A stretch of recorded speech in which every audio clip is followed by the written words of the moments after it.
Hi guys, I just installed Carli 11 on Real Metal, and grub theme looks okay. It's rather white, but then again, if we went back to dark, we have again ArcoLinux look. So while it is, we can make the font a little bit darker. That's something we can do. But what I want to do for sure is the following change. When we have the Carli Calamares configuration, when we end up at the end, at the summary, after the summary, we like to say yes, install.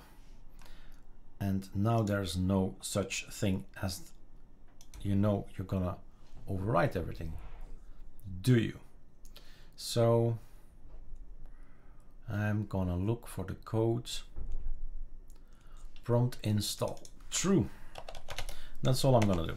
So if this is set to true, Calamares will show an "Are you sure?" prompt right before each execution phase, which means when you're going to erase everything and everything is gone, right?